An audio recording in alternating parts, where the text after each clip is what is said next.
दंडवत हो.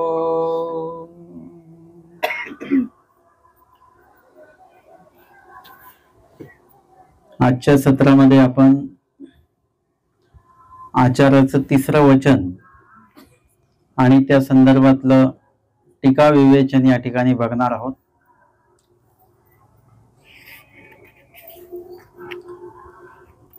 मागील वचन द्वितीय सत्रातलं दुसरं वचन झालं, संबंधी अधिकारू नाही, संबंधी विकार विकारी रसोरसी अभिमुख सेवा निवृत्ती. मागील वचनामध्ये सांगितलं संबंधी अधिकार नाही. का नाही बरं?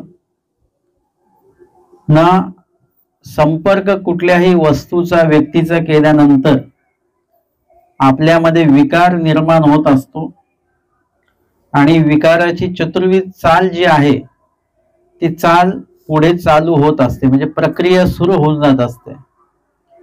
जसं दूध आहे, त्या दुधामध्ये जर का एक थेंब जरी लिंबाच्या रसाचा जर का पडला तर काय होतं? नुसता संपर्क झाला की त्याच्यामध्ये विकार निर्माण होतो, म्हणजे दुधाची जी मूळ स्थिती आहे त्याच्यामध्ये बदल व्हायला लागतो. त्याला म्हणतात विकार.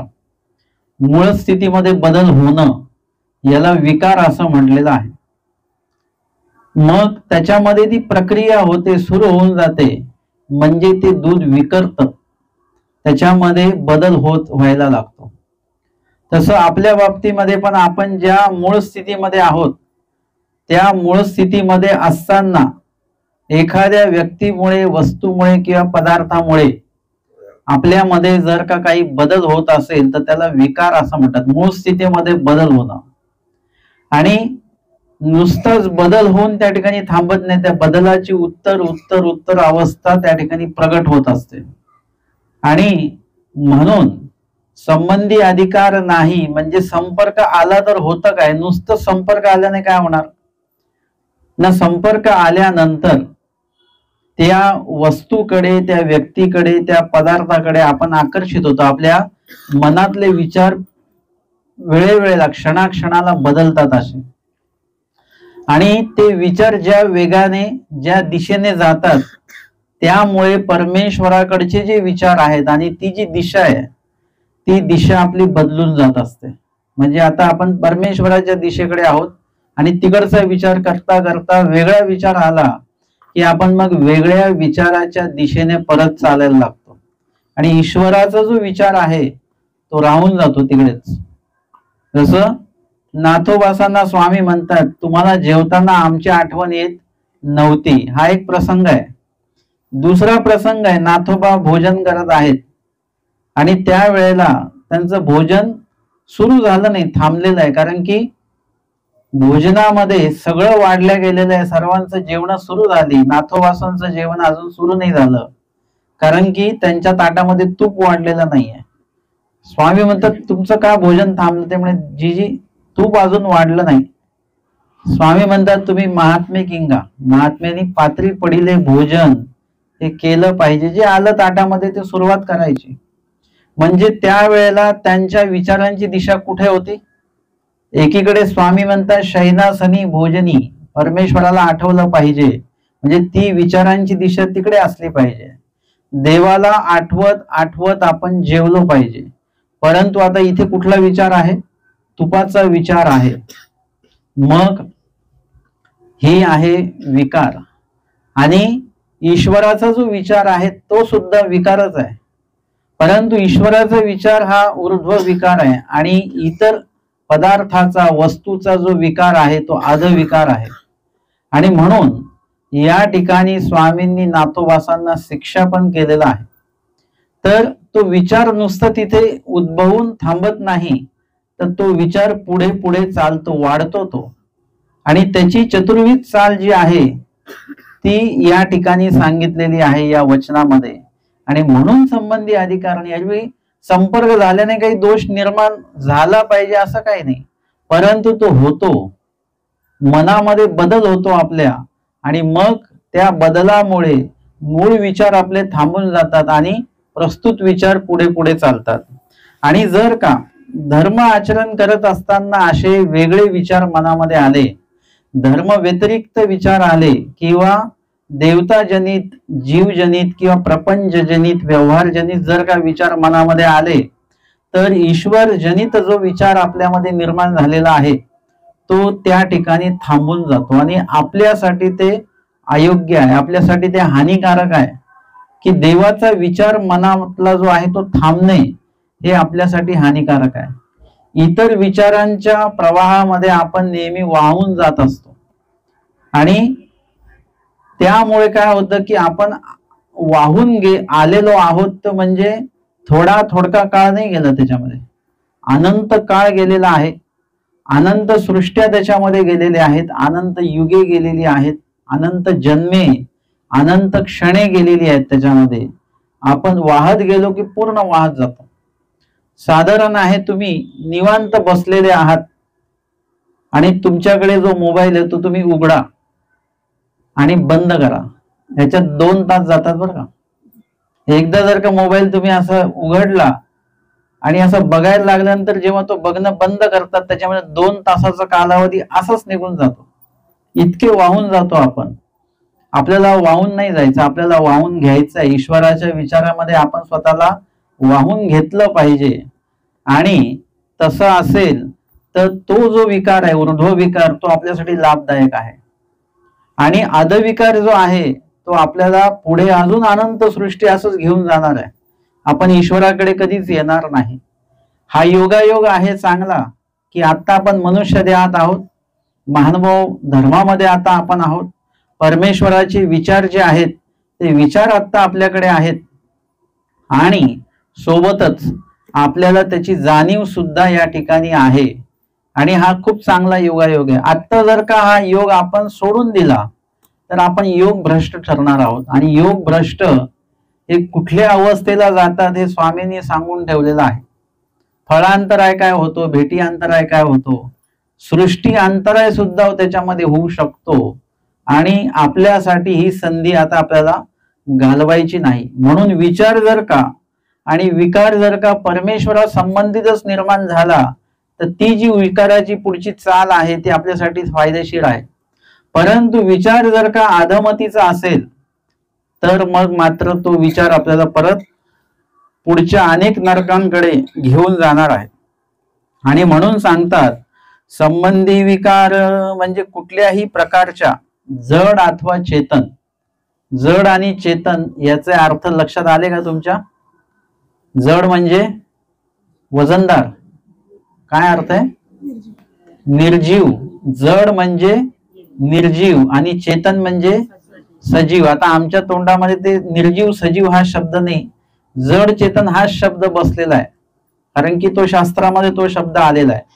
जड चेतन पदार्थ कुठलाही असो, जड असो भावे चेतन असो, त्यांचा जर का संपर्क आला तर विकार म्हणजे आपल्या मूळ स्थितीमध्ये बदल होतो.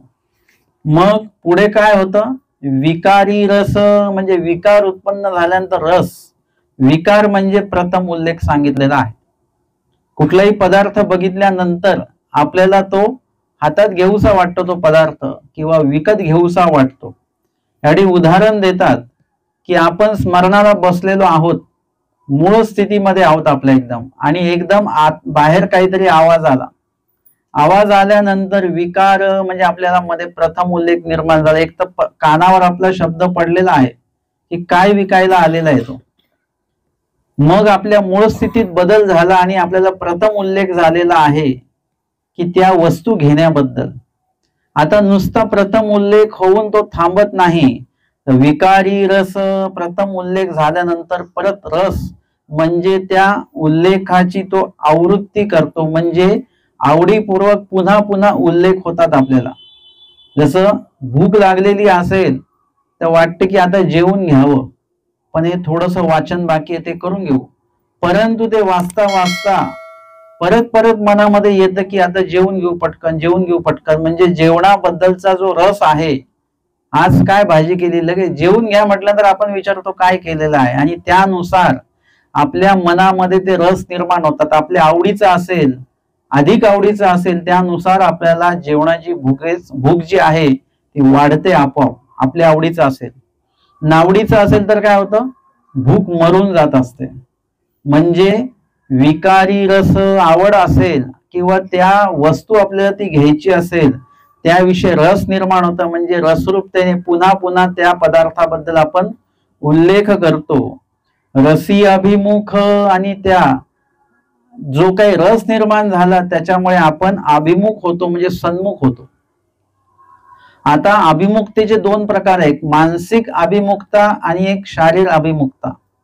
मानसिक अभिमुखता म्हणजे तो जो पदार्थ त्याचं नाव घेतलं गेलं ते मनातल्या मनामध्ये एवढा रस निर्माण होतो की अक्षरशः फक्त पदार्थ आपल्या जिभेवर नाहीये, बाकी त्या पदार्थाचा रस आपल्या जिभेवर जाणवायला लागतो, त्याचा सुगंध जाणवायला लागतो, त्याची खाण्याची पद्धती आपल्याला जाणवायला लागते. म्हणजे शारीर आणि मानसिक याच्यामध्ये प्रत्यक्ष आणि अप्रत्यक्षाचाच फरक आहे. फक्त मानसिकतेमध्ये सर्व ते इतकं उतरतं, फक्त पदार्थच नसतो, बाकी पूर्ण आपली मानसिक रसरूपता जी आहे त्या ठिकाणी उपयोगी लागते. आणि असं झाल्यानंतर मग आपण उठतो आणि त्या पदार्थाजवळ जातो, त्याला म्हणतात शारीरिक अभिमुखता. सन्मुख जातो, त्या पदार्थाच्या जवळ जातो आपण.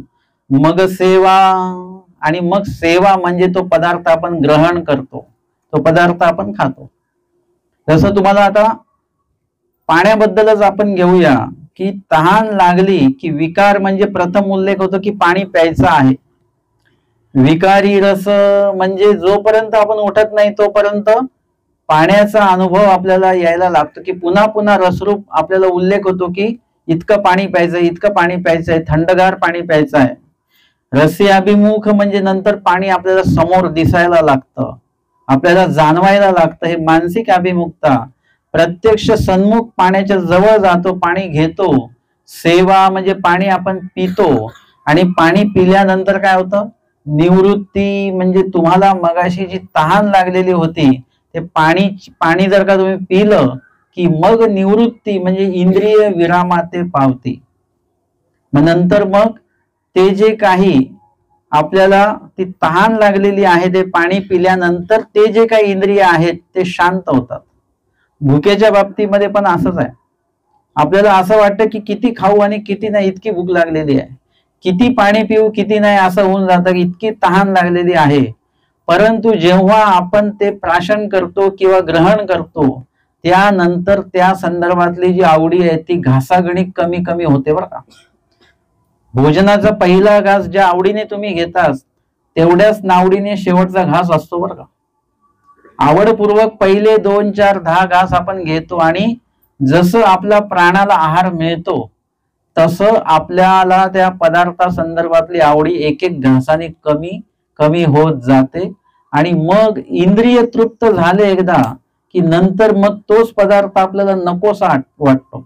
मग जर का तुम्हाला कोणी खायला दिला अजून घ्या, तुम्ही म्हणतात नाही, एकदम असं मळमळ झाल्यासारखं होतं तुम्हाला.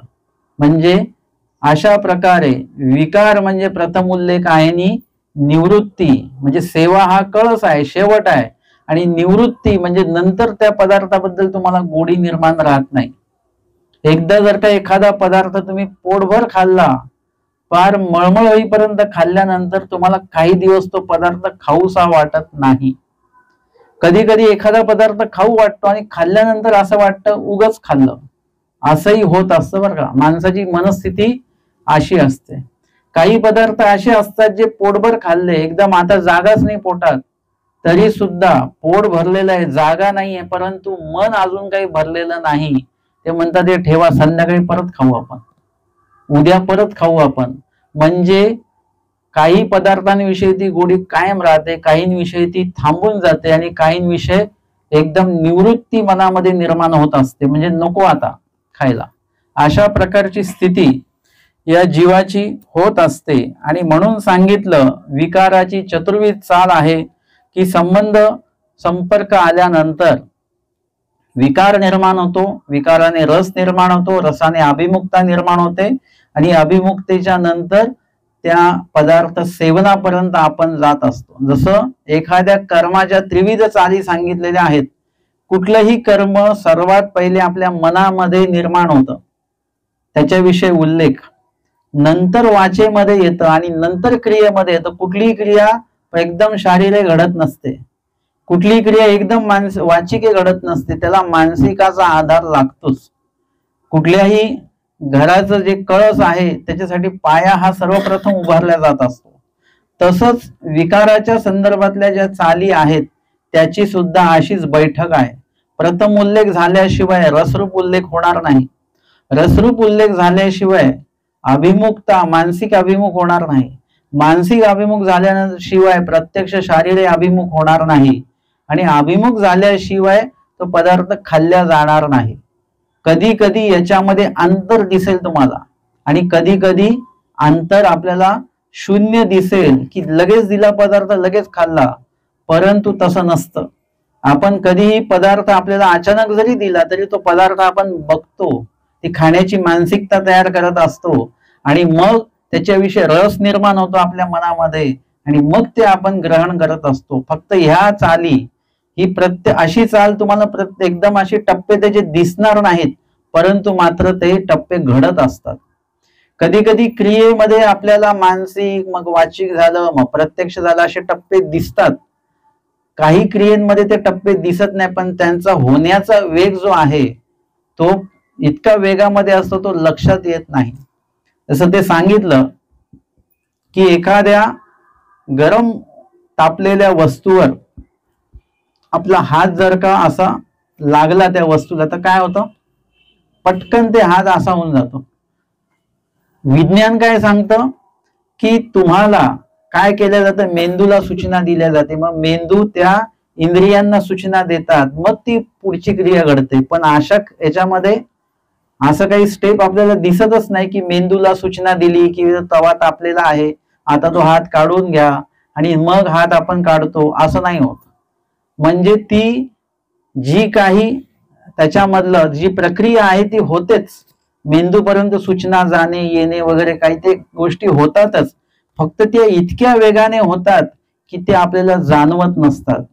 म्हणून या ठिकाणी या न्यायानुसार हे जे वचन आहे आणि या वचनातली जी प्रक्रिया सांगितली विकाराची चतुर्विध चाल ही सुद्धा अशाच प्रकारे होते, हे आपण लक्षात घ्यायचं आहे.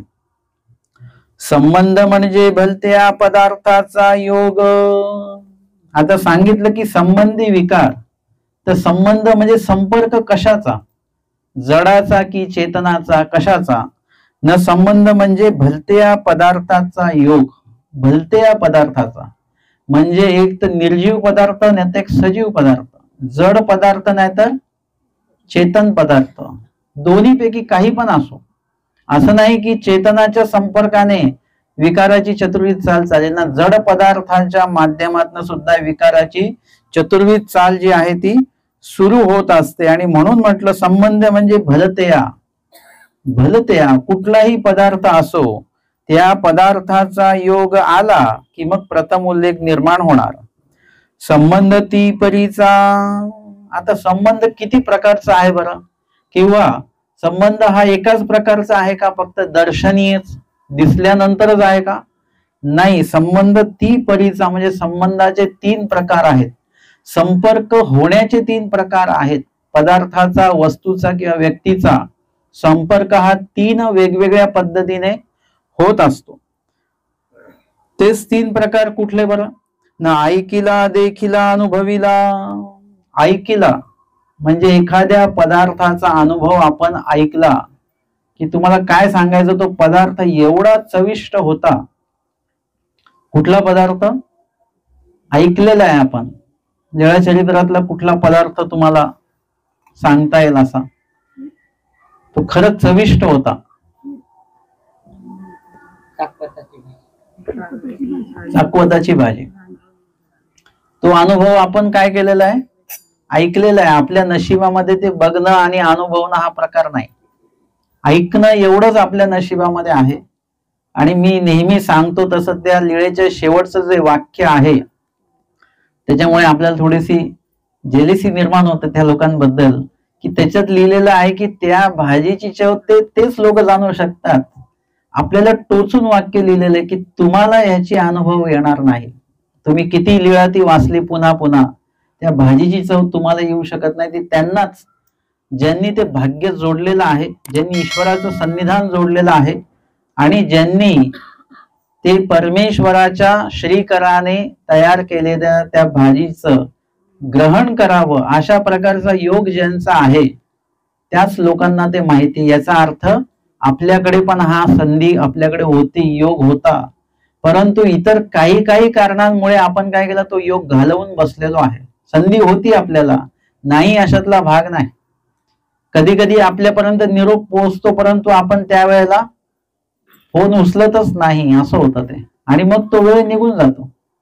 म्हणजे योग हा प्रत्येकाला येतो आणि प्रत्येकाला आलेला आहे। जगातला ह्या सगळ्या लोकांना योग आलेला आहे। मूळ सृष्टी, तीनही मूळ सृष्टीला आपल्या सर्वांना श्रीमुखे बोध झालेला आहे, सगळ्यांना झालेला आहे, परंतु त्यावेळी आपण त्याची कदर ठेवली नाही, त्याच्यामुळे तो योग काय झाला, दुरावत गेलो आपण देवाशी। त्याच्यामुळे सन्निधानी राहता नाही आलं, राहिलो तर देवाने आपल्याला दौडून दिला, हकलून दिला, असंही झालेलं आहे, किंवा आपण स्वतःहून देवाचं सन्निधान सोडलेलं आहे। त्याच्यामुळे ईश्वराच्या सन्निधानी राहून काय काय शिक्षापणाचा योग हा सुद्धा छान आहे। ईश्वर जेव्हा शिक्षा करतात आणि ती शिक्षा आपण भोगली तर त्याच्यामध्ये नुसतं एकाच कर्माचा नाही, अनंत कर्मांचा नाश त्याच्यामध्ये होऊ शकतो एका शिक्षापणामध्ये। म्हणजे ती शिक्षा पण सुद्धा आमच्यासाठी अतिशय लाभदायक आहे। अशा प्रकारे ईश्वराच्या सन्निधानी असलेल्या जीवांकडनं ज्या ज्या काही लीळा आम्हाला प्राप्त झाल्या त्याच्यामध्ये ईश्वराचे वेगवेगळे अनुभव आहेत। अजून कुठला अनुभव सांगता येईल तुम्हाला ऐकिला ईश्वराच्या संदर्भातला? सगळ्यांना आनंद झाला त्याचा त्या लीळेमध्ये। दिवाळीच्या दिवशी दिवाळीचं असेल की त्यांना स्वामींनी अवलोकन केलं आणि सर्वांनाच आनंदाचा संचार झाला, आणि त्याच्या लीळेचं हेच आहे, आनंदाची दिवाळी जी आहे ती सर्वांनी अनुभवली। त्या ठिकाणी इतरांनी इतरांना एकमेकांना पाहिलं की सर्वांच्या चेहऱ्यावर किती प्रसन्नता आहे, हे पाहिलं पण, स्वतः अनुभवलं पण, सगळंच आहे। त्याच्यानंतर मालगंटी अवसर असेल त्यामध्ये सुद्धा सर्वांनी ते पाहिलं, त्याचं वर्णन आलं, सगळं आलं, पण आपल्या नशिबात काय आहे, फक्त ऐकिला, म्हणजे फक्त आपण ऐकू शकतो त्या मालगंटी अवसरा संदर्भात, बाकी पुढे त्याचा दुसरा काही देखिला किंवा अनुभवीला हा शब्द आपल्यासाठी घडत नाही। आपण गुणरूपी ह्या गोष्टी घेतो आहेत, अशाच गोष्टी दोषरूपी सुद्धा असू शकतात। तर या ठिकाणी जो काही संपर्क आहे तो तीन प्रकारचा। ऐकिला म्हणजे आपण काहीतरी ऐकलेला आहे आणि तो ऐकल्यानंतर त्याचा अनुभव आपण काय केला, एक फक्त मनामध्ये तो जाणवला, त्याचं जी काही अनुभवण्याचा जो काही भाग आहे तो मानसिक आपण हे केलेला आहे ऐकल्यानंतर। देखिला म्हणजे प्रत्यक्ष आपण देखिला म्हणजे पाहिला, हा एक अनुभव आहे, म्हणजे संपर्क येतो अशामुळे। एखाद्या पदार्थाचा प्रथम उल्लेख कशामुळे होऊ शकतो, त्या पदार्था बाबतीमध्ये आपण जर का ऐकलं कुणाकडनं तर आपल्याला त्याचा प्रथम उल्लेख होतो की डोमेग्रामला इतकं सुंदर वाटतंय आता या क्षणाला, लगेच आपल्याला प्रथम उल्लेख होतो की आम्हाला डोमेग्रामला जायचं आहे। हा काय आहे, ऐकिला, आणि ऐकल्यानंतर प्रथम उल्लेख निर्माण झाला। त्यानंतर देखिला, देखिला म्हणजे त्या ठिकाणी प्रत्यक्ष आपण गेलो डोमेग्रामला आणि तिथे ते पाहिलं, आपण ते बघायला, म्हणजे बघणं हे सुद्धा आल्हादकारक असतं। एखादं भाजी असते ना, ती आपण बघितल्यानंतर आपण म्हणतो काय सुंदर दिसते भाजी, एकदम लाल लाल आणि एकदम चविष्ट झालेली अशी दिसते, म्हणजे दिसण्याचा एक अनुभव आणि दिसण्याचा एक आनंद हा एक वेगळाच असतो की किती सुंदर फोटो आलेला आहे, किती सुंदर स्थान बांधलेलं आहे, किती सुंदर या ठिकाणी देवाच्या ठिकाणी सजावट केलेली आहे। देखिला म्हणजे बघण्याचा एक अनुभव आहे, आपल्याला सुद्धा असंच करायचं आहे, म्हणजे प्रथम उल्लेख निर्माण होतो। आणि तिसरा आहे अनुभवीला, म्हणजे प्रत्यक्ष आपण अनुभवलंच। मालगंटीचा अवसर प्रत्यक्ष अनुभवला कोणी, महादाईसांनी आधी अनुभवलेला नव्हता, ते आले तिकडून आणि बघतात तर अवसर संपन्न झालेला होता। त्यांनी विचारलं काय झालं वगैरे, त्यांनी सांगितलं असं असं मालगंटी स्वामींनी परिधान केलेली होती आता हे काय झालं, ऐकिला फक्त ऐकलं महादाईसांनी, परंतु पाहिलं मात्र नाही. मग त्यांना प्रथम उल्लेख झाला की मलाही तो अवसर बघायचा आहे, आणि त्या प्रथम उल्लेखाचं रसरूप झालं, पुन्हा पुन्हा मनामध्ये निर्माण झालं त्यांच्या की नाही, त्याला आपण काय म्हणतो दैवराटीच्या भाषेमध्ये तळमळ. त्या प्रथम उल्लेखाचं रसरूप होणं हे दैवपैकी मध्ये जेव्हा असेल तेव्हा त्याला म्हणतात तळमळ निर्माण झाली, आग्रह निर्माण झाला की देवा मला तो अवसर बघायचा आहे. आणि मग स्वामींनी पुन्हा आदिला पशीही बरवी मालगंठी परिधान केली, आणि आदिला पशीही देवानी काय केलं, सुंदर चालून दाखवलं. परत चालत आले स्वामी, आणि तो जो अवसर आहे तो आदल्यापेक्षाही चांगला का झाला, कारण की मगाशी स्वामींची प्रवृत्ती होती तो अवसर दाखवण्याची, आणि आता स्वामींची प्रवृत्ती पण आहे, आणि महादाईसांचा आग्रह आहे, आवड आहे, तळमळ आहे, हे सुद्धा त्याच्यामध्ये आलं. म्हणजे एखाद्या बासुंदीमध्ये तूप जर का आलं तर त्याची चव अजून वाढते. तसं स्वामींची प्रवृत्ती आहेच, पण त्याच्यामध्ये महादाईसांचं आग्रह, तळमळ आणि जे काही आवड आहे ती त्याच्यामध्ये मिसळल्यामुळे स्वामींची प्रवृत्ती जी आहे ती अजून चांगली झाली, आणि अजून चांगला अवसर देवाने आम्हाला दाखवलेला आहे. म्हणजे महादाईसांसाठी जो ऐकलेला अनुभव होता तो आता काय झाला, देखिला म्हणजे त्यांना पाहायला मिळाला, आणि पाहायला मिळाल्यानंतर अनुभवीला म्हणजे तो पाहता पाहता त्याचा जो आनंद आहे त्या अवसराचा तो महादाईसांनी अनुभवला. म्हणजे त्यांच्या मनामध्ये सुद्धा तो रुजला चांगल्या प्रकारे. जसं परत दुसरी एखादी लीळा आपण घेऊ शकतो, महादाईसांची कुठली घेऊ शकतो लीळा, वज्रीची लीळा घेऊ शकतो. वज्रीच्या लीळेमध्ये तिन्ही गोष्टी घडलेल्या आहेत. त्यांनी म्हणजे देवाच्या कडनं जे काय ऐकलेलं असेल की देव काय करतात, जीवाला घडवतात, मडवतात वगैरे, हे जे ऐकलेलं होतं ते देखिला म्हणजे आता त्यांनी प्रत्यक्ष बघितलं, ती वज्री घडवतायत देव. महादाईसांनी प्रश्न केला, आणि प्रश्न केल्यानंतर स्वामींनी त्याची प्रक्रिया सांगितली, आणि असं का करतोय, आणि असं केल्यानंतर काय होतं की तो जो पाषाण आहे तो त्या पाण्यावर तरंगतो, तसे जीव सुद्धा या भवसागरामध्ये बुडत नाही. एकदा ज्ञान झाल्यानंतर, त्यांच्यातलं अज्ञान फिटल्यानंतर, ईश्वराला अनुसरल्यानंतर, आचरण केल्यानंतर ते जीव सुद्धा तरंगतात, ते बुडत नाहीत. हे काय झालं, हे म्हणजे ऐकिला, देखिला आणि अनुभवीला. म्हणजे ती लीळा जेव्हा महादाईसा पाहतायत, आधी शांतपणे जेव्हा पाहतायत, तेव्हा असं म्हटलं जातं की शक्तियुक्त स्वरूपाचं दर्शन महादाईसांना त्यावेळेला करवलेलं आहे देवाने. ते दर्शन जे आहे ते त्यांनी दर्शनाचा अनुभव घेतलेला आहे. ते दर्शन त्यांच्या मनामध्ये शेवटपर्यंत आहे. म्हणून भटोबा जेव्हा विचारतात तुम्ही देव आठवताय तर कसा आठवता, ते म्हणतात की वज्री परमेश्वर घडवतायत, ती लीळा मला आठवते आहे. म्हणजे तो अनुभव जो त्यांनी अंतःकरणामध्ये राखून त्याचा संचय करून ठेवलेला आहे, तो अनुभव सतत ते आठवत आहेत. म्हणजे इथे ऐकिला, देखिला, अनुभवीला. जीवाला परमेश्वर कसं घडवतात हे ऐकलेलं होतं, पण ते प्रत्यक्ष पाहिलं पण, आणि प्रतिकृतीने पाहिलं. म्हणजे त्या ठिकाणी वज्री घडवतात तसंच जीवाला घडवतात हे लक्षात घेतलं, देवानी ते लक्षात आणून दिलं. आणि सोबतच तो अनुभवीला म्हणजे ती श्रीमूर्ती, आणि त्या श्रीमूर्ती संबंधित जे काही स्वरूपाचं दर्शन त्यांना झालेलं आहे ते अनुभव त्यांनी आपल्या गाठीशी ठेवलेला आहे, जो शेवट मृत्यू होईपर्यंत, देव दर्शनाला जाईपर्यंत महादाईसा ती लीळा ज्या आहेत ते आठवत होत्या. अशा कितीतरी लीळा तुम्ही घेऊ शकता, तुमच्या कुशळतेने त्या ठिकाणी उपयोगामध्ये आणू शकता. की ऐकिला, देखिला, अनुभवीला या तिन्ही गोष्टी ज्या आहेत, या चाकवतीच्या भाजीच्या संदर्भामध्ये आपण त्याची सुरुवात केलेली होती की ते ऐकिला. परंतु भक्तजनांनी काय केलेलं आहे, देखिला म्हणजे तो अनुभव बघितलेला सुद्धा आहे की देव कसं भाजी बनवतात.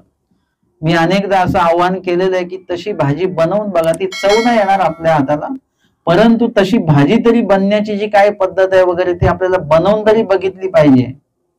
आपण अनेक रेसिपीज बघतो की नाही, टीव्हीला महिला वर्ग बघत असतात दुपारच्या वेळेला, आणि ते लिहून घेतात, आणि आमच्यासारखं कोणी पाहुणा गेलं की त्याला ते बनवून त्याचं पदार्थाचं काय नाव आहे वगैरे मी तर विचारून घेतो, याच्यात काय काय टाकलं, याला काय म्हणतात.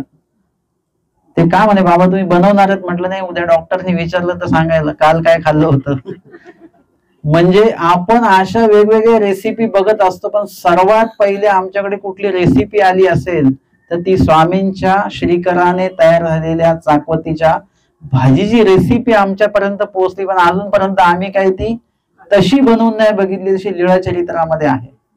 आणि म्हणून इथे त्या भक्तजनांनी तो अनुभव देखीला म्हणजे पाहिलं कशा पद्धतीने ते बनवल्या गेलेलं आहे. सगळे लोक स्वामी ज्या पद्धतीने बनवतायत त्याचा आनंद घेत होते, कारण की स्वामींची बनवण्याची जी पद्धत आहे ती सुद्धा इतकी सुंदर आहे, पद्धतशीर आहे, त्याच्यात ओबडधोबडपणा नाहीये.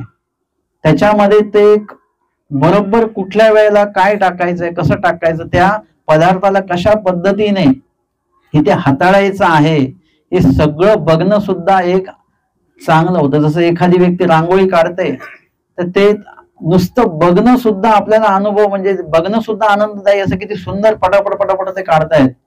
एखादी व्यक्ती सुंदर अक्षर आहे ते लिहितायत तर ते बघणं सुद्धा आपल्यासाठी आल्हादकारक असतं. इथे तर प्रत्यक्ष स्वामी आहेत आणि ऐकिला देखिला, म्हणजे आपण ऐकला पण त्यांनी मात्र देखिला, आणि नुसतंच देखील नाही अनुभवीला पण, म्हणजे तो पदार्थ त्यांनी, ती भाजी खाल्ली सुद्धा त्यांनी.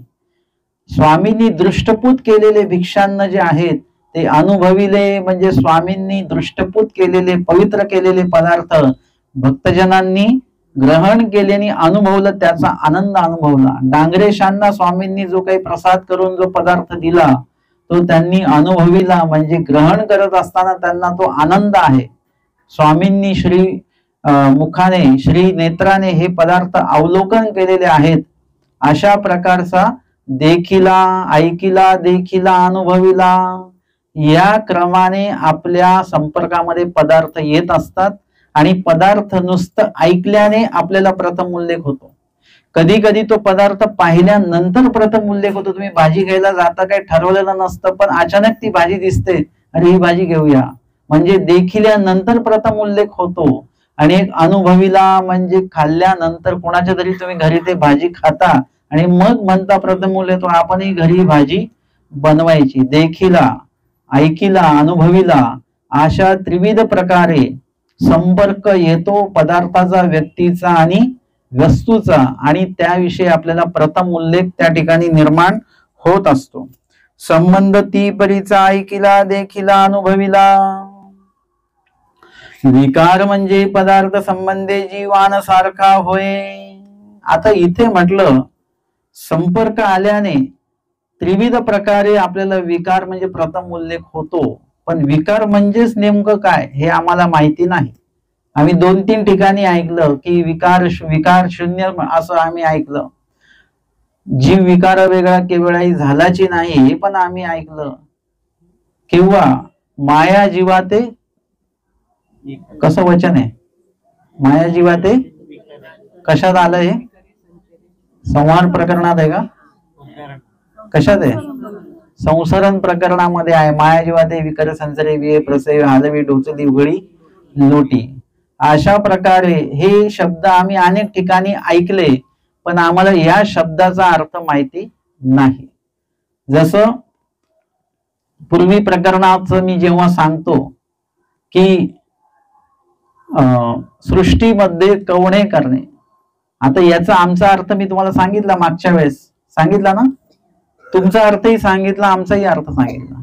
तुमचा अर्थ काय सांगितला, सृष्टीमध्ये म्हणजे जगामध्ये, आणि आमचा अर्थ काय, 56 कोटी ब्रह्मांड विश्वेची मूर्ती मध्ये म्हणजे हिमा सेतू मध्ये 5 शते कर्मभूमी, एवढा मोठा अर्थ आहे सृष्टी या शब्दाचा. म्हणजे इतकं मोठं विश्लेषण आहे त्याचं. आता त्याच्यामध्ये येतं की कवणे या पदामध्ये जीव देवता परमेश्वर यांच्या सेवा दास्यामुळे मुंची जेना दुःखापासून मुक्तता होत नाही, एके परमेश्वरी विण एका देवाशिवाय. आता एके परमेश्वर आम्ही ऐकलं, पण परमेश्वर म्हणजे काय हे आम्हाला माहितीच नाही.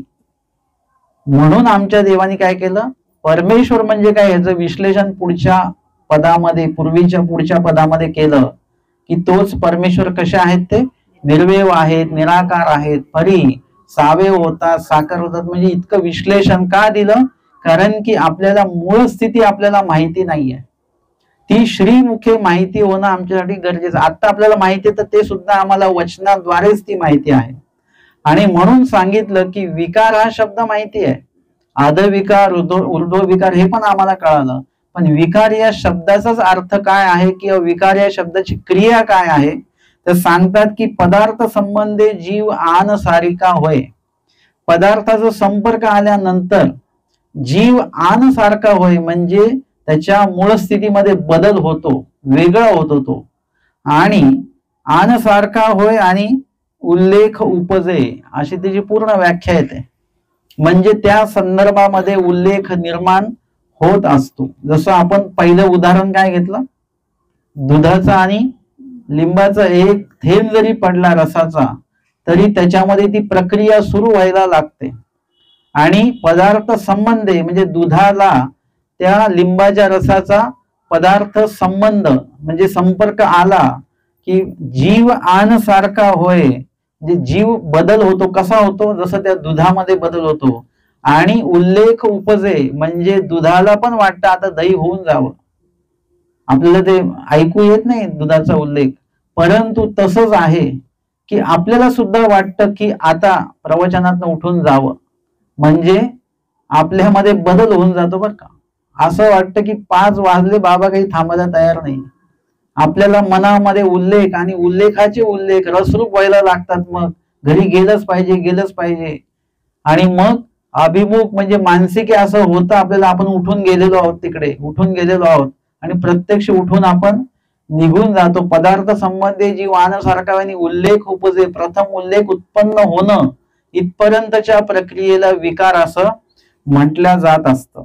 मग उल्लेख उपजे. आणि आता एकदा जीव आनसारखा झाला, त्याच्या मनामध्ये जो विचार आला त्या विचाराच्या सोबत तो निघायला लागतो.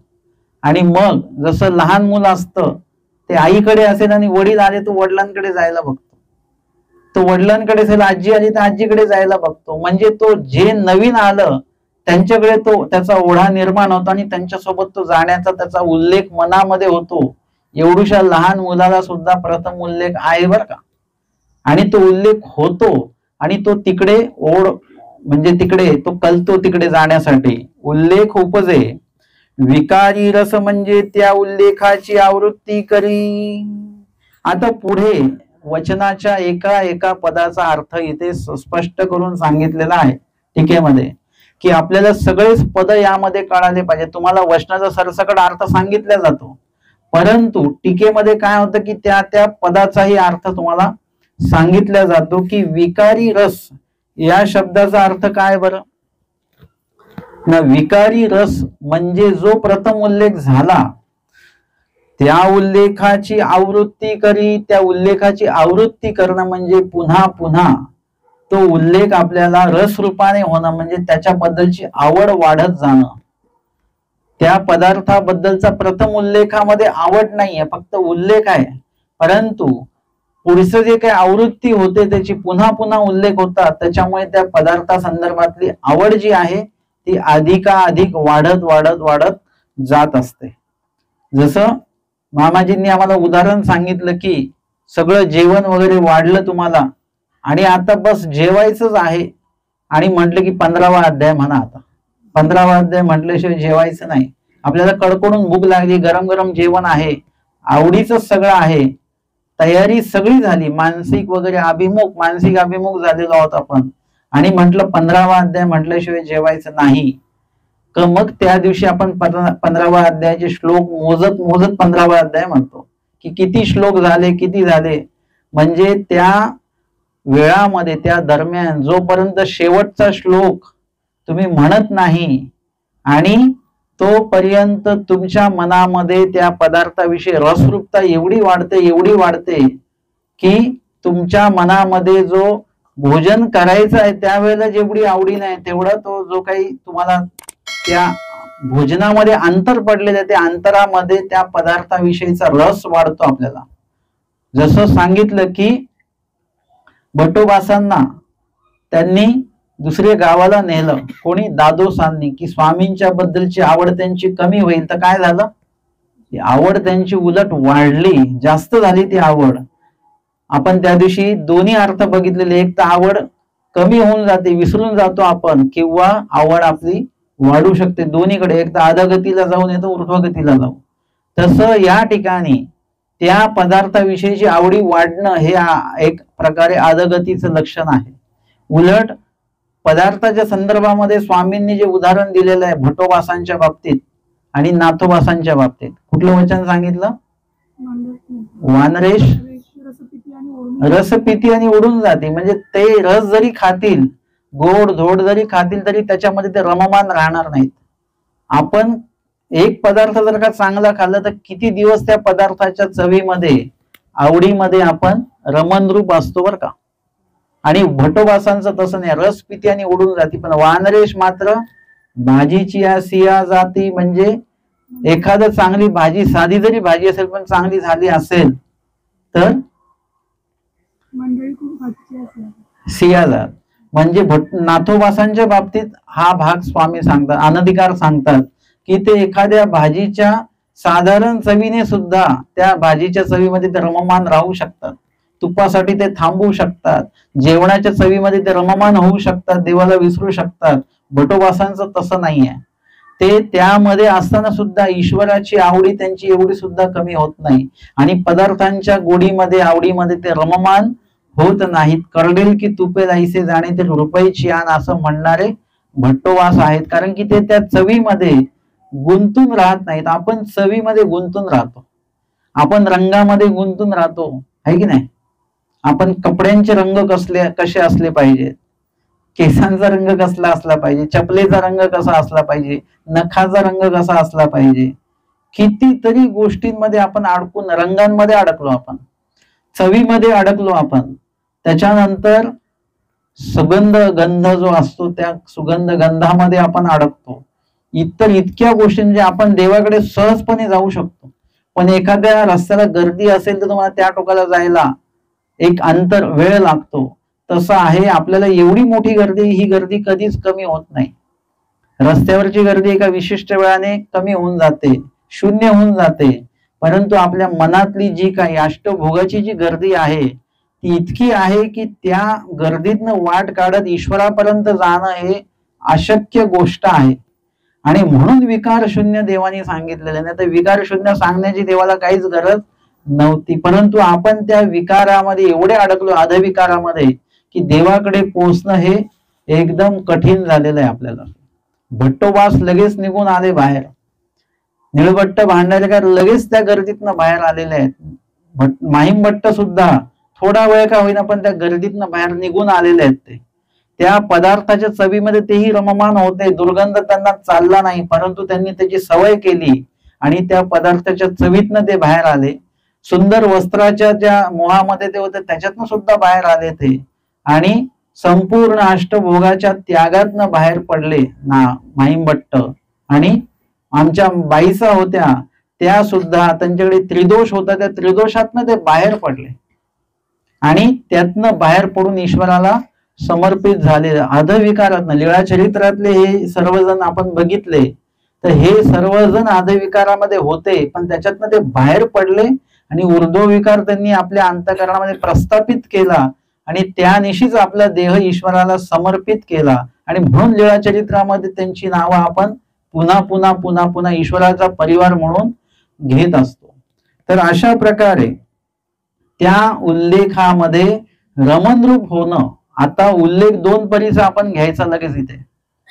दोषरूपी उल्लेख तर आपण घेतला, परंतु आता गुणरूपी उल्लेख सुद्धा घ्यायचा की पदार्थ संबंधी जीवान सारखा होय. म्हणजे एखादा विशेष प्रसाद तुल्य विशेष तुमच्याकडे प्राप्त झाला, तुम्हाला वंदन करायला, तर पदार्थ संबंधी म्हणजे त्या विशेषाच्या संबंधाने उल्लेख उपजे. म्हणजे तुम्हाला वाटलं की हा विशेष पैठणचा आहे, तर पैठणला आपला लगेच प्रथम उल्लेख झाला. पैठण समोर दिसलं का सगळ्यांना? आता समोर आलं का तुमच्या डोळ्यासमोर पैठण? लगेच आपल्या डोळ्यासमोर ते पैठण येतं. त्या संदर्भामध्ये की आपण आता पैठणला एकदा गेलं पाहिजे, खूप दिवस गेलो नाहीत, आणि त्याची पुन्हा पुन्हा आपण उल्लेख केला की आम्हाला पैठणला जायचंय, पैठणला जायचंय. आणि मग अभिमुख म्हणजे अजून जवळ गेलो की मागच्या वेळेस गेलो तेव्हा हे स्थान केलं होतं, तिथे आपण स्मरण केलेलं होतं. ही बाईसांची गुंफा होती, हे स्वामींचं ते अवस्थान ज्या ठिकाणी स्वामी थांबले, मुक्काम स्वामी करत होते. काय नाव आहे त्याला, त्या स्थानाला? स्वामी जिथे झोप रोज निद्रा घेत होते पैठणला, भोग नारायण, त्या ठिकाणी, म्हणजे ते ठिकाण आठवणं हे झालं मानसिक अभिमुख. मग प्रत्यक्ष शारीरिक अभिमुख म्हणजे पदार्थ संबंधी जीव आन सारखा होय, विशेष वंदन, प्रसाद वंदन, स्थान वंदन कशासाठी आहे? हाच प्रथम उल्लेख आम्हाला झाला पाहिजे. ऊर्ध्व प्रकारचा प्रथम उल्लेख आहे तो आमच्या मनामध्ये निर्माण झाला पाहिजे. वचनाचं पारायण का करायचं आहे की ते वचन वाचल्यानंतर प्रथम उल्लेख झाला पाहिजे आम्हाला की वचन मला पालन करायचं आहे, आणि त्या वचनाबद्दल सतत विचार करायचा आहे. म्हणजे रसी विकारी रस निर्माण झाला पाहिजे. रसी अभिमुख म्हणजे ते वचन मी पाळतो आहे असे स्वप्न आपल्याला पडले पाहिजेत. मानसिक रूपामध्ये आपल्याला तसं जाणवलं पाहिजे, आणि कुठेतरी कधीतरी प्रत्यक्ष रूपाने ते वचन आपल्याला पाळता आलं पाहिजे. म्हणजे सेवा म्हणजे ते वचन आपण पाळतो आहोत, ते आचरण करतो. आणि मग निवृत्ती म्हणजे काय? वचन पालन करून सोडून द्यायचं का? निवृत्ती म्हणजे त्या वचनामध्ये आणि त्या वचनाच्या आचारात तुम्ही एकदा गेलात की इतर सगळ्या दोषरूपी गोष्टींपासून तुमची काय होणार? निवृत्ती होणार. तुम्ही धर्म वार्ता करायला लागली, अन्य आवृत्तीतनं तुमची निवृत्ती होऊन जाईल. तुम्ही धर्म कार्य करायला गेल्यानंतर कर्म कार्यातनं तुमची निवृत्ती होऊन जाईल. ईश्वर विहित कार्य करायला गेल्यानंतर शोक्ती, शास्त्रोक्ती, लोकोक्तीतनं तुमची निवृत्ती होऊन जाईल.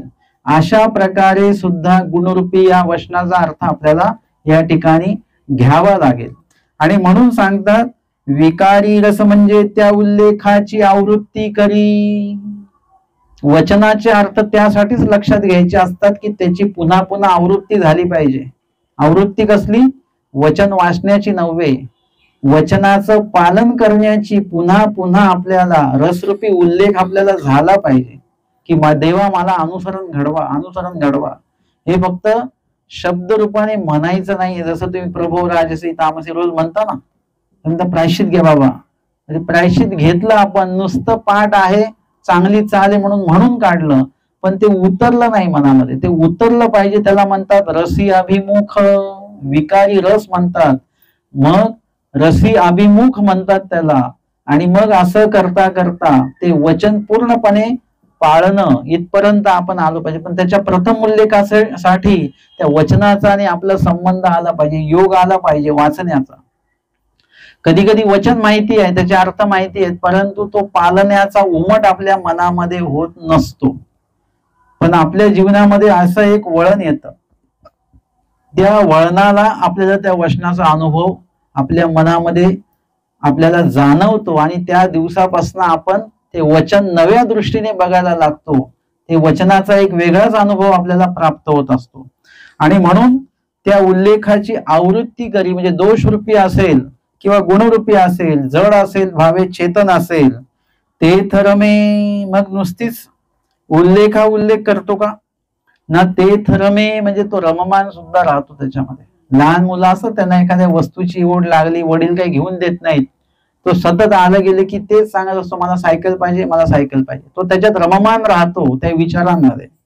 गोडी घे, आणि तो पदार्थ प्राप्त झाल्यानंतर काय होतं?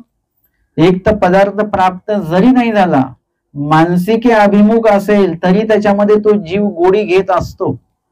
ते मग तो पदार्थ आणला की आम्ही असं करू, तसं करू, मग त्याला असं शिजवू, मग आम्ही बनवू, मग आम्ही खाऊ वगैरे वगैरे. हे गोडी घे, मानसिक गोडी घेतो. किंवा प्रत्यक्ष पदार्थ आल्यानंतर खाताना किंवा त्या वस्तूचा उपयोग विनियोग करत असताना गोडी घे, म्हणजे त्याच्यामध्ये इतके रममान होऊन जातो आपण. थोडकं उदाहरण देईन तुम्हाला की खूप तहान लागलेली आहे, आणि तेव्हा तुम्हाला थंडगार जर का पाणी प्यायला मिळालं, तेव्हा ते पिताना तुम्ही लक्षात घ्या आपण सगळ्या गोष्टी विसरलेले असतो. सगळं आपल्या आसपास कोण उभा आहे, काय आहे. तेव्हा खूप पाणी प्यायची तहान असते, तेव्हा ते आपण एक एक घोट पाणी पितो, आणि ते असं वरून पिलं तर तहान भागत नाही. ते ग्लासाला तोंड लावून पाणी पिलं आणि ते एक एक घोट घेताना इतके रममान होतो, तिथे गोडी घेतो त्या पाण्याची की आपण आसपास सगळं देव धर्म सगळं विसरून जातो. आणि मग एकदा तृप्त झाल्यानंतर मग आपण भानावर येत असतो. भोजनाच्या वेळी तसंच आहे, कधी एकदा खायला मिळतं आणि एकदा ते भोजन खूप भूक लागलेली आहे त्यावेळी सुद्धा आपण सगळं विसरत असतो. फक्त पदार्थांनी आपण एवढंच आपल्याला कळतं, त्याला म्हणतात गोडी घे, त्याच्यात रममान होतो. त्या प्रत्येक घासाला, प्रत्येक घासाच्या चवीला आपण त्या ठिकाणी सर्व काही विसरत असतो. अभिमुख म्हणजे त्या सन्मुख होय. आता रसी अभिमुख सांगितलं. अभिमुख म्हणजे काय न तया सन्मुख होय, म्हणजे त्याच्या समोर तो जीव जातो. आणि मग दृष्टी सविशेष पाहे, सन्मुख होऊन काय करतो तो जीव, दृष्टी सविशेष पाहतो. म्हणजे तो पदार्थ, जो पदार्थ मगाशी मी तुम्हाला सांगितलं ना की पदार्थ आपल्या जवळ आल्यानंतर लगेच आपण खायला सुरुवात नाही करत, तो पदार्थ बघतो. त्या बघितल्यानंतर त्या पदार्थाच्या दिसण्यावरून आपल्याला तो पदार्थ खाण्याची गोडी अजून वाढते, आवड अजून वाढते. एखादा कपडा आपण बघतो, असं त्याचा रंग आपल्याला भावतो, तो बघण्याचा आनंद काहीतरी वेळ आपण घेत असतो की किती सुंदर रंग आहे हा, मला चांगला दिसे रंग, आणि मग तो परिधान करत असतो. एक मानसिकता, एक वातावरण आपण पहिले तयार करतो आणि त्यानंतर मग त्याचा उपयोग विनियोग आपण करत असतो. आणि मग दृष्टी सविशेष पाहे, विशेष दृष्टीने आपण बघतो. अलंकार असेल त्याच्यातलं नक्षीकाम कसं केलेलं आहे, कपडा असेल त्याचा रंग कसा आहे, नक्षीकाम कसं आहे, पदार्थ आहे तो कसा बनवलेला आहे, कसा दिसतो तो पदार्थ, हे दृष्टी सविशेष पाहे, हे पाहिल्या जातं. आणि ते पाहण्याची एक वेगळी गोडी आहे. म्हणून आमच्या देवाने काय सांगितलं, काला करून खा. म्हणजे सगळं एकत्र केल्यानंतर बासुंदी बासुंदी राहत नाही, भाजी भाजी राहत नाही, चपाती चपाती राहत नाही, भात भात राहत नाही, सगळं एकत्र होतं. कुठला पदार्थ कसा दिसतो, एक वेगळाच रंग तयार होऊन जातो. आम्ही बनवलेला रंग वेगळा असतो आणि स्वामींनी सांगितलेला काला करून खाल्ल्यानंतर जो रंग तयार होतो तो रंग एक वेगळाच रंग आहे. त्याच्यामध्ये दुसरे कुठलेच आपल्याला विकार भावेल, अधविकारामध्ये आपण अडकून जाऊ अशा प्रकारचा कुठलाच रंग त्याला नसतो. त्याची चव आपण जी तयार केली, बासुंदीची चव गोड, भाजीची चव तिखट, आमकी चव आंबट, ती चव काहीच राहत नाही. त्याच्यामध्ये एक वेगळी चव, देवाच्या वचनाची जी काही अनुपालनाची जी चव आहे ती त्या पदार्थामध्ये तयार होत असते. आणि मग तो पदार्थ आपण ग्रहण केला की मग कुठल्याच पदार्थामध्ये आपण अडकत नाही. जेवताना गोडाचा घास घेतला की त्याच्यात रममान होतो, तिखटाचा घास घेतला की त्याच्यात रममान होतो, कढीचा घास घेतला की त्या आंबट चवीमध्ये आपण रममान होतो. परंतु काला करून खाल्ल्यानंतर कुठलीच चव आपल्याला एक चव लागत नाही. गोड, आंबट, तिखट सगळ्या चवी एकदाच लागत असतात. म्हणून कुठल्याही एका चवीकडे आपण रममान होत नाही. आणि म्हणून देवाने काला करून खायला सांगितलं. आणि तसं जर का नाही खाल्लं तर प्रत्येक चवीमध्ये आपण विभागल्या जातो आणि प्रत्येक चव आपल्यामध्ये विभागल्या जाते आणि ती चवच आपण त्या रममान होतो. त्याच्यामध्ये ईश्वराची आवड त्यामध्ये कुठेतरी पुसटशी त्या ठिकाणी असते. म्हणून दृष्टी सविशेष पाहे याच्यामध्ये थोडासा वेगळेपणा येतो. आता दृष्टीला काहीच दिसत नाही. सेवा म्हणजे तयाचा विनियोग करी, आणि सेवा म्हणजे तो पदार्थ सेवन करतो, म्हणजे काय करतो, त्याचा विनियोग करतो, उपयोग करतो. जोही पदार्थ आहे, पदार्थ असेल वस्तू असेल यांचा आपण उपयोग करत असतो. आणि पदार्थ असेल ते खातो, वस्तू असेल तर ते उपयोगामध्ये आणत असतो. निवृत्ती म्हणजे इंद्रिये विरामाते पावती. आणि मग सेवा झाल्यानंतर म्हणजे ते परिधान केलं, कपडा असेल, अलंकार असेल, ते मी उदाहरण नेहमी देतो की नवीन कपडे आपण ज्यावेळी घालतो, घडी मोडतो ना, त्यावेळी आपण कमीत कमी 1 तास हवेमध्ये म्हणजे असे ताठरच असतो. अशा याच्यात जर का आपण दैवराटीच्या कार्यक्रमाला गेलो तर कुठलीच सेवा आपल्याकडनं होत नाही, कपडे खराब होतील. परंतु विशिष्ट वेळानंतर तुम्ही जेव्हा कार्यक्रम संपण्याकडे येतो, समारोपाकडे येतो, तुम्ही घरी जायला निघता, तेव्हा असं वाटतं की हे नवीन कपडे मगाशी किती आवडीने घातलेले होते, आता परत जुनेच कपडे पटकन जाऊन ते परिधान करायचे. किंवा पायामध्ये सुंदर महागडी चप्पल घातलेली आहे, तेव्हा आवडीने घातली, परंतु आता कार्यक्रम समारोपात असं झालं होतं की कधी ते पायातनं चप्पल काढतो, कधी ते अलंकार काढून ठेवतो. एकदम बरं वाटतं नंतर. का बरं? कारण की आपली मनस्थिती कधीही एका वेळेला एक अशी सारखी नसते, ती निवृत्तीकडे जात असते. म्हणजे त्याचा आनंद काही वेळासाठीच असतो प्रत्येक गोष्टीचा. एक तो आनंद आणि त्याचा कालावधी संपला की तो पदार्थ आपल्याला नकोसा वाटायला लागतो आणि मग निवृत्ती म्हणजे त्या सर्वांचं जो उपयोग घेतला, मन भरलं आपलं, की आपण त्या सगळ्या गोष्टी परत ठेवून देतो काढून. याला म्हणतात निवृत्ती. म्हणजे इंद्रिय विरामाते पावती. जे इंद्रियांना त्या गोष्टी हव्याशा वाटत होत्या, आता इंद्रिय एक विशिष्ट काळपर्यंत सर्व उपभोगतात आणि त्याच्यानंतर मग त्यांना त्या पदार्थ, त्यांचा जो विखो आहे तो त्यांना नकोसा वाटत असतो. जसं तो सुगंधी असतं ना अत्तर, ते अत्तर जर का कुणीतरी लावलं असेल तर आपल्याला ते अत्तर चांगलं वाटतं, त्याचा सुगंध यायला. पण जर का तुम्ही सतत ते घेऊन कोणीतरी तुमच्या समोर बसला, नुसता त्याचा काय म्हणतात त्याला भपकारा येत असेल त्या सुगंधाचा, तर तुम्हाला नंतर तो नकोसा होऊन जातो, डोकं दुखायला लागतं नंतर. हे काय आहे, तेवढ्या कालावधीपर्यंत ते इंद्रियांना ते आवडत असतं, नंतर मग ते विरामाते पावती म्हणजे ते निवृत्ती होते त्यांची. हे तेदवाच्याची वेळ. आता इंद्रिय विरामाते पावती, निवृत्ती होते. मग कायमस्वरूपी निवृत्ती होते का? नाही, तेदवाचाची वेळ हे फक्त तेवढ्या वेळापुरतच आहे. दुपारी तुम्ही जेवलात पोटभर आणि तुम्हाला, म्हणजे ते एक मी थोडं निरीक्षण केलेलं आहे की दुपारी जेवणाच्या आधीच तुम्ही विचारून घ्या संध्याकाळी काय बनवायचं आहे. तुम्ही जर का जेवल्यानंतर दुपारी एखाद्या व्यक्तीला विचारलं की संध्याकाळी काय बनवायचं, ते म्हणतात आता सध्या तर काय खूप पोट भरलेलं आहे, आता संध्याकाळी जेवण जाईल की नाही जाईल. कारण की आत्ताची त्याची स्थिती काय आहे, पोट भरलेलं आहे, इंद्रिय तृप्त झालेले आहेत. आता त्याला संध्याकाळी काय करावं हे त्याला सुचणार नाही. आता हे कधी सुचतं? तुम्हाला वेगवेगळे पदार्थ खायला कधी सुचतात? जेव्हा तुम्हाला भूक लागलेली असते तेव्हा. एकदा पोट गच्च भरलेलं असेल तर काहीच खायची इच्छा होत नाही. हे काय आहे, तेदवाचाची वेळ, हे तेवढ्याच वेळासाठी आहे. परत संध्याकाळ झालं तर काय होतं, मग वासना चौगुना उठी. एक तास संध्याकाळी, दुपारी म्हणतो आता संध्याकाळी जेवायचंच नाही, साधी खिचडी घालायची बस. परंतु संध्याकाळी जर का परत काय होणार आहे, भूक निवृत्ती फक्त दुपारीच झाली आहे. परंतु जसा वेळ कालावधी जाईल परत भूक लागेल आणि रात्री कदाचित चौगुना म्हणजे जास्त भूक लागू शकते अजून. आणि प्रत्येक गोष्टीने असंच आहे. आता इंद्रिय विरामाते पावले म्हणजे कायमस्वरूपी नाही. स्वामींनी सांगितलेलं आहे की अन्नाचे दृष्टांते, म्हणजे अन्न खाल्ल्यानंतर तृप्ती होते, भूक जाते, परंतु आमरा नववी जे म्हणजे कायमस्वरूपी नाही आहे, त्याच्यासाठी अमृत प्यावं लागेल, तर मग कदाचित भूक तहान वगैरे लागणार नाही. आणि अजून भूक तहान लागू नये म्हणून अजून काय करायचं असेल तर देवाचं भक्त व्हावं लागेल. कारण भक्ताला काय नाहीये, 3 गोष्टी काहीतरी सांगितलं ना वचनामध्ये, भक्ताला काय काय नाहीये, विकार, विकल्प आणि स्वभाव.